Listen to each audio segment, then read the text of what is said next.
Mniambie Dr. Oburu, ndugu yako alikuwa akiitwa mganga.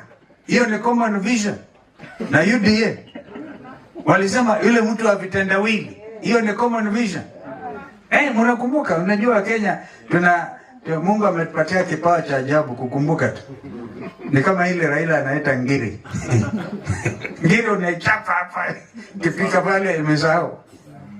Wale walikuwa wakiita Raila mtu wa vitendawili, mganga, mchawi.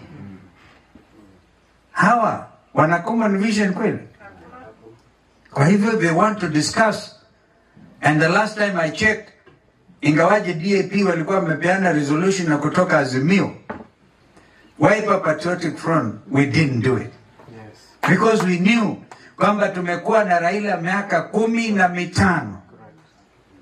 Kama wao wanaona after all that we did to make our late brother president of the Republic of Kenya, wakiona yule alimnyima Raila hiyo nafasi, their party leader, if indeed they believe in the vision of Raila Odinga, then the first point of call should be united opposition. Na sisi tuko tayari kama ndugu yangu amesema, tuko tayari tukae na Dr. Oburu, na kina Sifuna hawa and everybody else. Lakini wakiamua wataenda na Kasongo, then they should obviously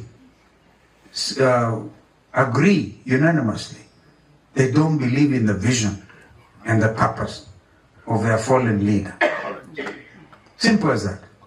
Mniambie Dr. Oburu, ndugu yako alikuwa akiitwa mganga. Hiyo ni common vision. Na UDA walisema yule mtu wa vitendawili. Hiyo ni common vision. Mnakumbuka, unajua Kenya Mungu ametupatia kipawa cha ajabu kukumbuka tu. Ni kama ile Raila anaita ngiri. Ngiri unaichapa hapa, kifika pale imesahau. Wale walikuwa wakiita Raila mtu wa vitendawili, mganga, mchawi. Hawa wana common vision kweli? Kwa hivyo they want to discuss, and the last time I checked, ingawaje DAP walikuwa wamepeana resolution na kutoka Azimio, Wiper Patriotic Front, we didn't do it. Yes. Because we knew kwamba tumekuwa na Raila miaka 15.